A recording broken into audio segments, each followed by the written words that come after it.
They're about to go in, so what we're gonna do is quiz them when they come out. So, pay attention, guys. Have fun. Okay, great.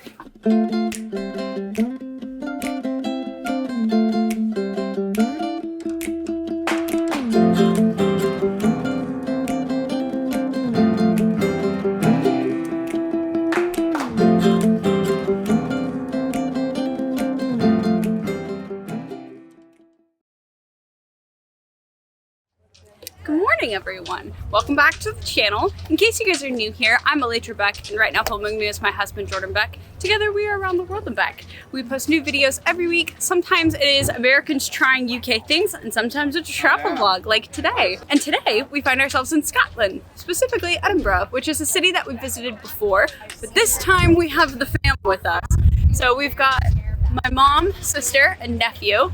And then over here we have my dad, grandma, and my other sibling. So it's been an adventure. We got in last night, took a plane over here, pretty late. We had to wait till after I got off work, but we did well. We got to the flight on time, and little man over here did amazing. We actually got him giggling throughout the whole flight, which people were saying that they've been on a lot of planes with crying babies, but not one that laughed as much as he does. After getting all of our stuff, we made our way to our Airbnb, which is a big apartment that we are all sharing. It's got a full kitchen all laid out, a nice living room that we can spend time in, and then most of us have at least kind of separate bedrooms and 2 bathrooms. So we are absolutely loving it. So much better than trying to split a hotel room. It's really nice and cozy. And we are actually just up the street from Edinburgh Castle, which is where we are starting our journey today. Even though Jordan and I have been here before, we've never done the castle. So we are really excited to check out the inside. We've seen the outside, and we are finally back so that we can see more of it. And then later today, we've got a bit of a tour that I am leading.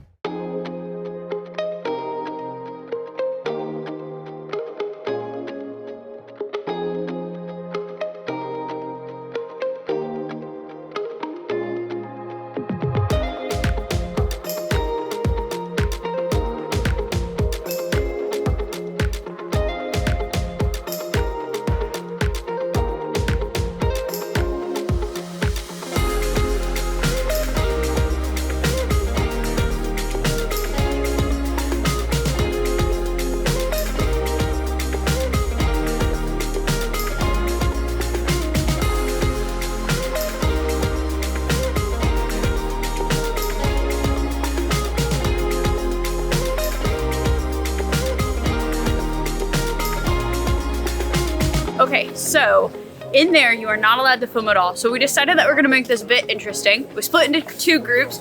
Grandma, Jordan, Lou, and I already went in. They're about to go in. So what we're gonna do is quiz them when they come out. So pay attention, guys. Have fun. Okay, great. So the quiz. We have a couple questions to ask you. About 3 questions I think will be sufficient enough. See if you paid attention. So when you first walk in up the stairs, you notice a couple of items. Upon one of those items is the scepter. At the very top, what jewel is placed in the very top? He didn't talk about that. We didn't talk about that.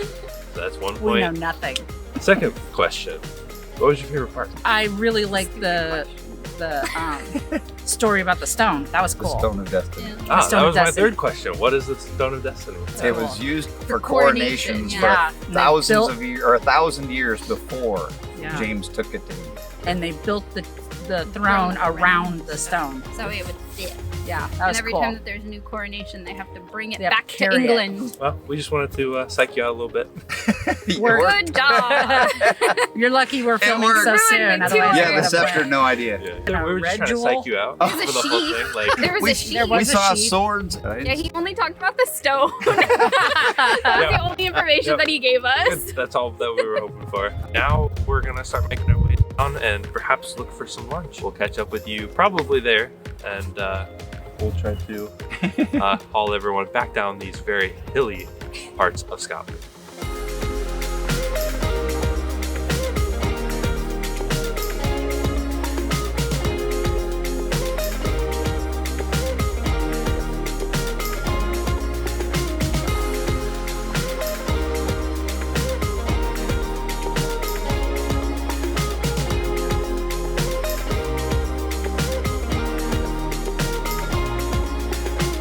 This little guy was asleep walking around Edinburgh Castle. And then we got to the restaurant, which I'm so glad that we were able to finally visit, because last time we were here was the first day that they had allowed people to be inside to consume alcohol. So the restaurant was still closed, but man, was it worth visiting because the food was phenomenal. We all got something pretty different. We shared and got plenty of desserts for us to pass around as well. And this little guy also enjoyed it. So for now, we're gonna check out some of the shops, and then we're gonna make our way towards the other side of the city to begin Alaytra's tour. And I'm very excited to see what she put together for the entire family. Now comes the Harry Potter tour, where Alaytra has compiled the list of spots that we will be stopping and where she's going to explain the inspiration of Harry Potter and how it uses portions of Edinburgh's history to kind of influence the story. So now the family is going to follow along with us, and I'm going to be recording and getting most of her tour, so hopefully you guys enjoy. Today we find ourselves in the city of Edinburgh, which is the capital of Scotland, located just off the North Sea. This city is divided into two parts, Old Town and New Town. It's only about 102 square miles, but it's pretty centrally located. Most of our tour is going to be in the center of the city. It's going to be about 2 miles or so. It's going to take about 90 minutes, and we're going to see 13 stops. Which brings us to our first 2 stops. Number 1 is Edinburgh Castle, right behind you. So, an imposing, sprawling structure of strength and mystic design that surges out of the great rock and into the sky. It's easy to imagine this building filled with hundreds of witches and wizards, studying, playing, and living on the inside. In fact, Rowling commented in an article that said, quote, "I've come to live in the shadow of what could be a lot like Hogwarts, except Hogwarts has a lake." So aside from the missing lake, this castle essentially showcases much of the features and details of Hogwarts that Rowling describes in the books and that you see throughout the films. This is known as the Witch's Well. The Witch's Well is a small cast iron fountain which no longer flows and has a plaque that honors all the Scottish people who were burned at the stake for witchcraft between the 15th and 18th century. Throughout the centuries, more than 4,000 alleged witches were put to death in Scotland, and a great deal of them happened right here. All right. Stop number 3. This is the Balmoral Hotel. It's located on the east side of Princes Street, and we are not too off the main shopping district of Edinburgh. Originally built as the North British Hotel, it is a luxury place to stay that opened on 15 October 1902. And in the very same year that the hotel was built, the clock was built, and it's been a landmark for the city ever since. If you look closely, all 190 feet up into the sky, you can see that the time has actually been set 3 minutes fast. And this was done on purpose by the clockmakers, so that way they could make sure that the people of Edinburgh were never late to catch the train. The only time that the clock ever runs on time is the 31st of December each year, so that way it strikes midnight at the right time. But what makes this location so cool for Harry Potter? Well, J.K. Rowling wrote much of her stories while in cafes and restaurants throughout the city. However, the very last pages of the book were written inside of this hotel. If you were to enter the room, you would find a marble bust of Hermes that was witness to J.K. Rowling writing her final words of the series. And on the bust, it reads, J.K. Rowling finished writing Harry Potter and the Deathly Hallows in this room, number 552, on the 11th of January, 2007. Room 552 is now deemed the J.K. Rowling suite and can be distinguished by a gold plaque on the outside and an owl door knocker. And if you wanted to, you too could stay in this room for only £1,000 per night. As you're going to learn throughout this tour, Edinburgh has dedicated much of its existence to the contributions of the writers that have lived, worked, and were born here, J.K. Rowling among the many. We are sandwiched between 2 locations named after 2 famous Scottish writers, Scott Waverley and Sir Walter Scott. Behind me here is the Scott Monument, and is a Victorian Gothic monument set up to order Sir Walter Scott himself. It's the second largest structure in the world honoring a writer, the first being the José Martí Monument in Havana. While it's not definitely proven, there is much belief that this monument has inspired many of the artifacts that you see and hear about throughout the Harry Potter series. What do you think it resembles? This is the Edinburgh Waverley Rail Station, simply known as Waverley. It's a principal station servicing Edinburgh, and it's the second busiest station in Scotland, the first being Glasgow Central. The line runs 393 miles and has 13 chains, one of which goes straight to London King's Cross.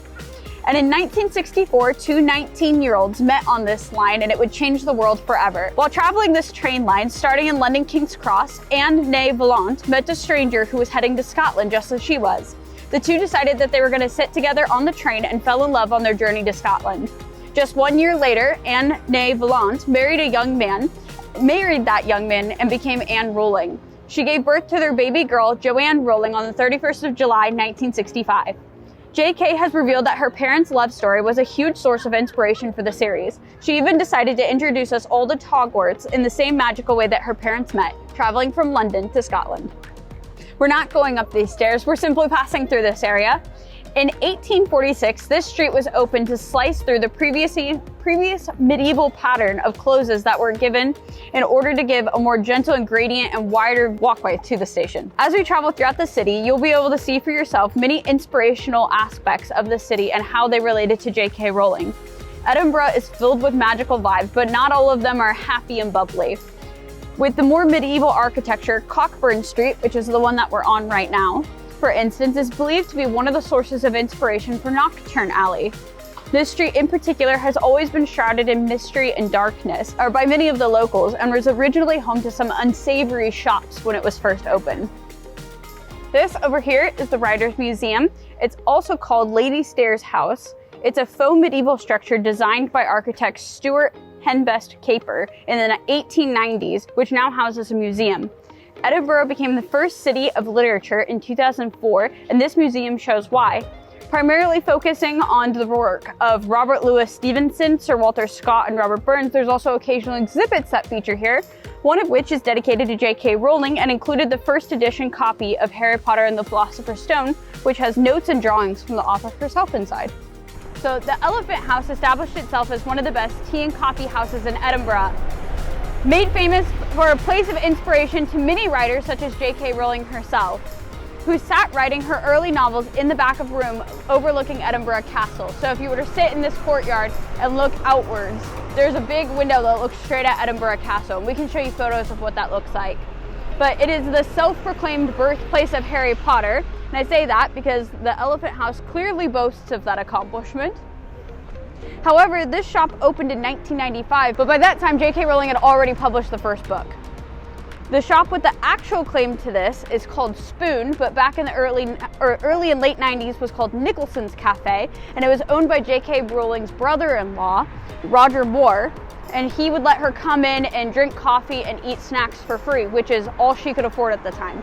However, Spoon closed in 2020 due to COVID, and it has not reopened.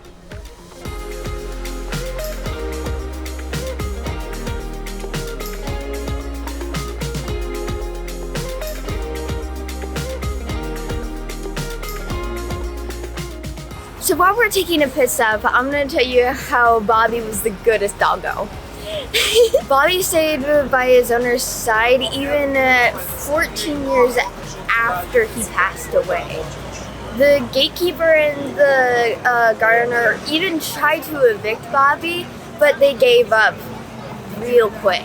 So they just built a home, and even in the harshest conditions, he still stayed by his owner.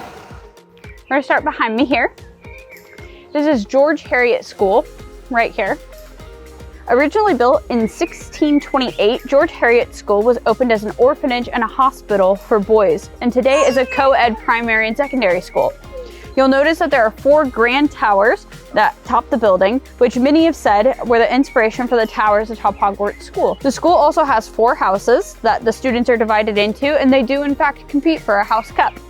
He tapped the wall 3 times with the point of his umbrella. The brick he had touched quivered, it wriggled. In the middle, a small hole appeared. It grew wider and wider. A second later, they were facing an archway large enough for even Hagrid, an archway onto a cobbled street which twisted and turned out of sight.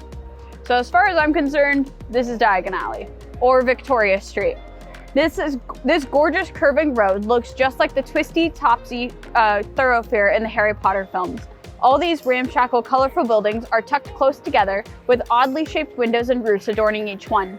Victoria Street has its own flourish and blots and John Kay's bookstore just down the street, and a trove of Potter memorabilia throughout, including the Museum Context, which is just down there.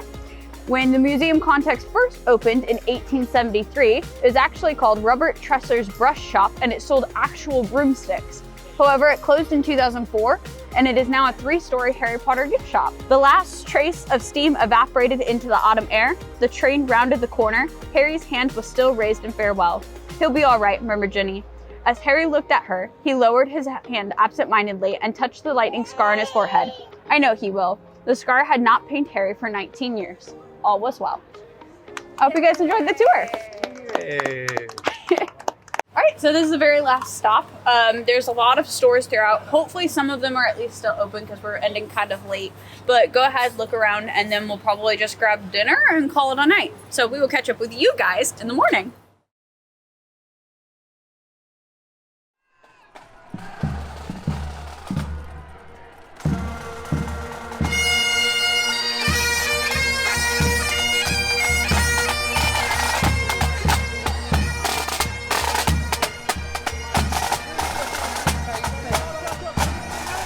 Well, good morning everybody. Today we're starting off the day a little later than usual as we had to leave the house a bit later as some house issues, but we're greeted by Scotland this morning and a parade and just all sorts of street events going on. It's very lively here and we're already excited to go and check out what the rest of today has to offer, as this is the first thing we've had.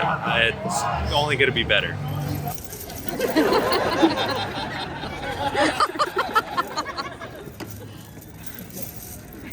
Ladies and gentlemen, in the last plate, Mr. Rose.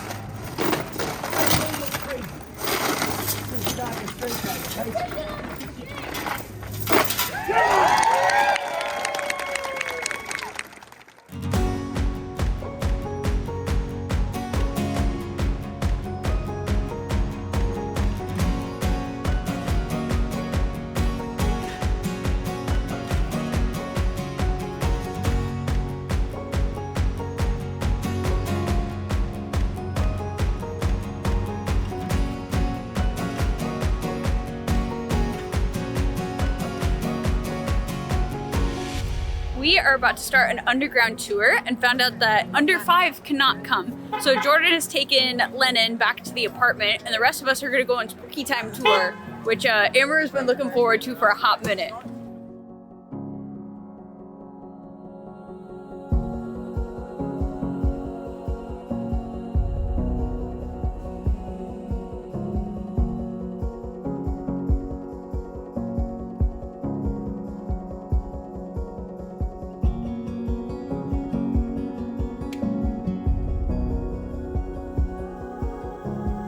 You think it's real?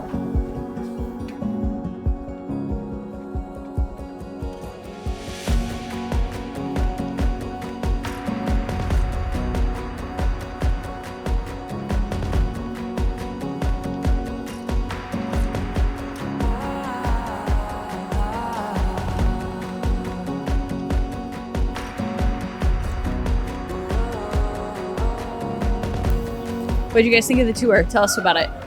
I thought it was really neat. Learned a lot. It was cool and dark, and the floor was very uneven, but the guide was very entertaining. Seemed to know what he was talking about. I really liked it.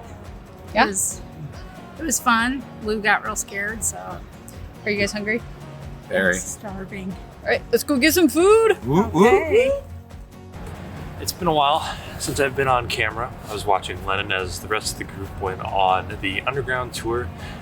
Basically how we found it was last time we were here, we noticed there's some spooky tours in the area and we thought this would be great for the whole family to try out. Just didn't know that infants weren't allowed, so no big deal. And then once we met all up again, we decided we needed to do food, and that's where we ran into another issue with a large party. It was a large party trying to get into a restaurant. So really we found the first place that would take such a large party, and restaurant was not good. I don't recommend it. Gordon Ramsay would have a fit over this restaurant. So in order to make everything happy and better, we decided, you know, the best way to end the night would be with some very good gelato. And let me tell you, it was amazing. Probably one of my favorite gelato places that we've had so far. Really good. I highly recommend that you check it out. But as for now, that kind of wraps up our journey in Edinburgh. We are, at least for the majority of the day, we have a half day tomorrow where we're going to look to grab some brunch and maybe some last minute shopping. So hopefully you guys enjoyed today, and we will see you bright and early tomorrow morning.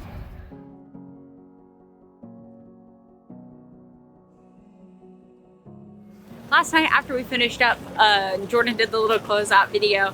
It was just turning in and getting stuff ready because this morning we got up, got all the bags ready, and cleaned up the Airbnb a little bit, and then it was off to brunch. And so far on our trip, it's had beautiful weather, and it was nice to be back and see everything and being able to show everyone else all the beautiful things that Scotland has to offer. And I think everybody had a pretty good time. All right, overall, do you guys have a good time? Excellent time. Yeah. Yes. Yeah. Grandma, what'd you think? Had a great time. Glad to be here. And that wraps it up for us here. So we hope that you guys enjoyed this video. Catch us in the next one next week. And don't forget to like and subscribe, all those buttons down below. All right, bye. Bye.